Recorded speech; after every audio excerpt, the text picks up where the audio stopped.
Olá, irmãos e irmãs em Cristo. Venho aqui hoje gravar para vocês mais um vídeo do meu canal revelando as profecias da Bíblia. E no vídeo de hoje, temas do Evangelho de João, Escola Sabatina, lição número 10, o caminho, a verdade e a vida. Antes de eu falar sobre este conteúdo, eu preciso da ajuda de vocês para se inscreverem no meu canal revelando as profecias da Bíblia. Deixe seu like, ative o sininho de notificações para receberem o meu vídeo e compartilhe com o maior número de pessoas o conteúdo do meu canal.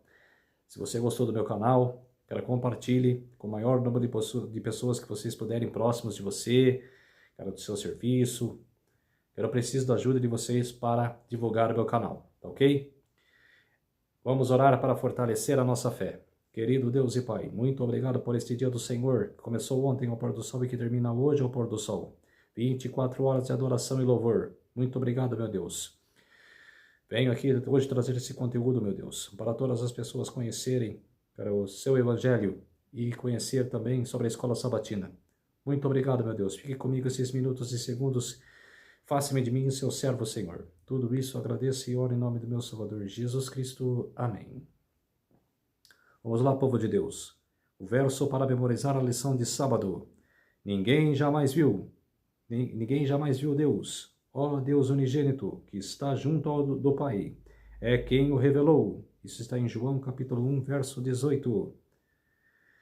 O Evangelho de João está dividido em 4 seções principais. O prólogo, livro dos sinais, livro da glória e o epílogo. Até agora, o nosso estudo se concentrou especialmente no prólogo e no livro dos sinais, que apresentam quem é Jesus por meio de seus milagres, diálogos e ensinos. Daqui em diante, vamos experimentar especialmente a terceira seção de João, o livro da glória. É interessante observar que as famosas 7 declarações de Jesus, que começam com as palavras "Eu sou", formam uma ponte entre o livro dos sinais e do livro da glória. Cristo afirma ser o pão da vida, a luz do mundo, a porta, o bom pastor, a ressurreição e a vida, o caminho e a verdade e a vida, a videira verdadeira.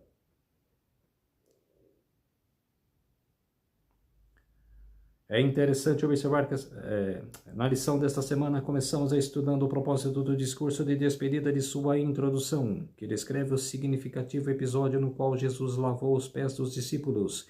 Em seguida, avançaremos para a declaração "Eu sou", do capítulo 14, "Eu sou o caminho, a verdade e a vida".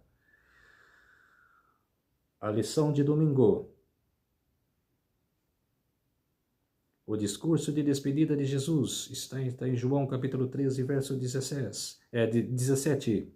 Traz instruções aos discípulos a respeito do futuro. Seu padrão literário é semelhante à despedida de Moisés em Deuteronômio, a bênção de Jacó aos seus filhos e as instruções de Davi a Salomão. Jesus confortou os discípulos em relação à sua partida e prometeu um substituto que o representaria, o Espírito Santo. João capítulo 14, verso 16. Além disso, predisse que os discípulos enfrentariam tristeza e os exortou a permanecer fiéis. Pergunta número 1. O que aconteceu naquele momento e por que essa história é tão importante? Que lições Jesus procurou ensinar? Na época de Jesus, as pessoas geralmente usavam sandálias ou andavam descalças. Os pés ficavam empoeirados. Era costume que um servo ou escravo lavasse os pés das pessoas que chegavam para a refeição. Mas nenhum servo estava presente na noite em que Jesus fez a sua última refeição com os discípulos antes de ser preso. Para a surpresa de todos, o próprio Jesus se levantou da ceia e lavou os pés deles. Isso está em João capítulo 13, versos 4 e 5. Descreve as ações de Cristo passo a passo. Esse momento é narrado em detalhes para destacar o ato inacreditável de humildade do Mestre. Quer dizer, era para os discípulos lavar o pé de Jesus, mas ele decidiu lavar os pés dos apóstolos. De tão humilde que Cristo é. De tão humilde que o Pai é. Porque era Jesus de tão rico em glória, era de tão poderoso, que ela poderia nascer rico aqui na terra. Mas não. Por ser tão humilde, que ela nasceu numa manjedoura, que era de uma família pobre, um lugar pobre.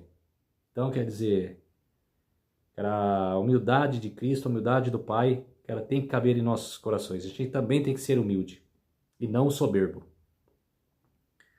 Em João capítulo 13, versos 8 a 11, vemos o sentimento de perturbação dos discípulos diante das ações de Jesus.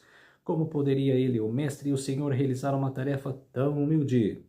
Pedro recusou-se a permitir que Jesus lavasse seus pés, mas foi informado de que, se não permitisse isso, não teria parte com Cristo. Então o discípulo pediu que Jesus fizesse mais, expressando o desejo de estar ligado a ele o tempo todo.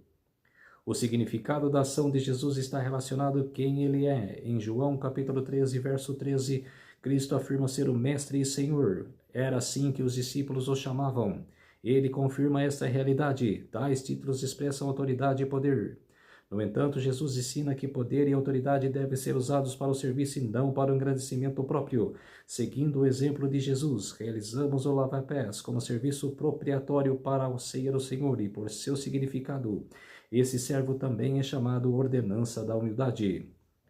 Pergunta no rodapé: o que o lava-pés ensina sobre seguir Jesus e servir ao próximo com humildade? Ensina que Jesus foi humilde com seus discípulos e com todos, que a gente também tem que ser humilde com os nossos irmãos, para as pessoas que vivem neste mundo.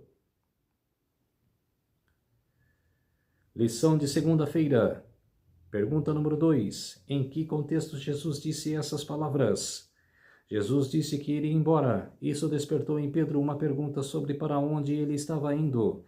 Os discípulos não entenderam que Jesus estava falando sobre sua morte, ressurreição e ascensão. Pedro disse que estava pronto para dar a vida por ele. Foi então que Jesus predisse que Pedro o negaria. Nesse contexto, Jesus disse aos discípulos que não permitissem que seu coração ficasse angustiado. O verbo angustiar é traduzido da palavra grega tassaró, que significa agitar-se, perturbar-se, desestabilizar-se ou ficar confuso. Não é de surpreender que os discípulos estivessem confusos com as palavras de Jesus. No entanto, contrariando o medo dos discípulos, com Cristo falou sobre a casa do Pai, onde há muitos quartos, não mansões, mas quartos com uma estalagem. Ele estava indo a essa casa a fim de preparar um lugar para eles. As palavras de Jesus apontavam para um futuro além da angústia que estaria presente na cruz, levando-os até o tempo que ele retornará para redimir o seu povo. Ele vislumbrava um momento em que toda a tragédia ocasionada pelo pecado terminará. Jesus disse: virei outra vez. Essa é claramente uma promessa a respeito da segunda vinda de Cristo.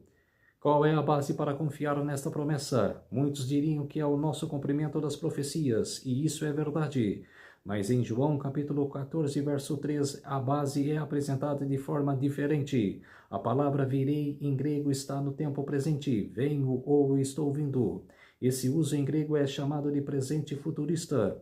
Um evento futuro é mencionado com uma tanta certeza que é descrito como se já estivesse acontecendo. Assim poderíamos traduzir esta frase desta maneira: certamente voltarei. A base da esperança inclui o cumprimento das profecias, mas se fundamenta especialmente em nossa confiança naquele que fez a promessa. Jesus Cristo disse que retornará para o seu povo. Podemos confiar na promessa por causa daquele que a fez? A pergunta no rodapé: o que a cruz ensina sobre a certeza da volta de Cristo? Sem a segunda vinda, qual seria a relevância da morte de Jesus para a nossa vida? O que a cruz ensina sobre a certeza da volta de Cristo? Quer dizer, as profecias. Temos que estudar as profecias. Que fala da volta de Cristo. Os acontecimentos que acontecerá até a volta de Cristo. E sem a segunda vinda, o que seria para a nossa vida? Nada. Jesus morreu para nos salvar. Do pecado. Para nós que tivéssemos a segunda chance. De se redimir. De se arrepender. Ir para a glória eterna. Ir para a vida eterna. Junto com Cristo. Sem essa morte, Cristo, a gente não se salvaria. A lição de terça-feira. Eu sou o caminho e a verdade e a vida. Pergunta número 3. Que pergunta Tomé fez? Como Jesus respondeu? À primeira vista, o questionamento de Tomé pode parecer bastante lógico. Se você não sabe para onde alguém está indo, como poderá segui-lo? Jesus inverteu a questão ao indicar que ele mesmo é o caminho. O caminho para quê? Para o Pai. O prólogo do Evangelho, João capítulo 1, versos 1 a 18. Destaca a íntima conexão que existe entre o Pai e o Verbo, em grego logos, que é Jesus Cristo. João 1,18 diz que quem revelou o Pai é o Deus unigênito. O termo grego monergis, traduzido como unigênito, significa único ou singular. A palavra revelou é traduzida do verbo grego egenomai, que significa explicar, interpretar ou expor. A palavra exege, que está ligada ao estudo da Bíblia, vem desse termo grego. Germonai quer dizer revelar o significado. De acordo com João 1,18, Jesus é o elo com o Pai, aquele que explica ou interpreta o Pai para o mundo caído. Assim, ele é o caminho para o Pai. Sem ele, ficaríamos perdidos em nosso entendimento. Pergunta número 4. Felipe pediu para ver o Pai em que nenhum pecador pode fazer e continuar vivo.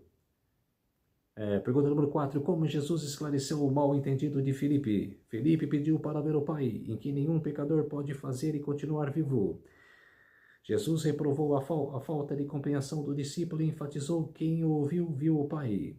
Logo fica claro que Jesus Cristo é o caminho para Deus. Sem ele, o caminho é escuro. Ele é a luz que ilumina a estrada para Deus. Jesus une 3 palavras, caminho, verdade e vida. Em João, o termo caminho é usado apenas outro texto. João 1,23, que se refere ao fato de que João Batista preparou o caminho para Jesus. Contudo, verdade e vida são temas importantes em João. O estudo de quarta e quinta-feira enfatizará o conteúdo de verdade, em tema crucial em um mundo que a própria existência da verdade tem sido questionada. A pergunta no rodapé: por que é tão reconfortante perceber que Jesus é a mais complexa revelação que temos sobre como é Deus e o Pai? Quer dizer, que ele falou: quem vê a mim, quer ver o Pai. Quer dizer, que ele é a mesma semelhança do Pai. Quem enxerga Jesus como Salvador, quer enxerga também Deus. A lição de quarta-feira: eu sou a verdade. Pergunta número 5. Como João liga o conceito de verdade diretamente a Jesus? Repetidas vezes em João, a verdade é ligada a Jesus, ao Pai e ao Espírito Santo. A verdade é conectada com Jesus, o Verbo, e com a luz, em contraste com as trevas. A mentira está ligada ao diabo e ao pecado. Assim, a verdade, segundo João, não é apenas uma questão de fatos e informações. Ela inclui, acima de tudo, o aspecto moral da fidelidade a Deus e a sua vontade. Teorias fisiológicas ou composições literárias, embora brilhantes, não podem satisfazer o coração. As afirmações e descobrimentos humanos não têm valor. Que a palavra de Deus fale ao povo, aqueles que ouviram somente tradições. Teorias e máximas humanas até agora ouçam a voz daquele cuja palavra pode remover a alma para a vida eterna. Quem disse isso foi a serva do Senhor, Ellen G. White, Parábolas de Jesus, página 40. Jesus é a verdade. Pense no que isso significa. Jesus é o Logos, a palavra ou o verbo que estava com Deus desde o princípio, que é o Criador de todas as coisas. Ele é um Pai desde a eternidade passada até a eternidade futura, possui todas as características do Pai e, portanto, também eu sou. O ser de Cristo não está sujeito a ninguém nem a nada. Nada que há no universo, incluindo o conhecimento, existe a partir dele. Por isso, tudo que foi criado e existe deve a existência somente a Cristo. Jesus não é simplesmente a personificação da verdade. Ele é a verdade. A verdade não é simplesmente um conceito ou uma ideia, é uma pessoa. A verdade, Jesus Cristo, pode ser comparada ao sol, que ilumina o mundo. João 8,12. O que S.C. Lewis afirmou sobre o cristianismo é verdadeiro também a respeito de Jesus. Creio no cristianismo assim como creio no sol, Creio que o sol nasceu, não apenas porque o vejo, mas porque por meio dele eu vejo tudo mais. O livro é O Peso da Glória, Rio de Janeiro, Thomas Nelson, Brasil, 2017, página 138.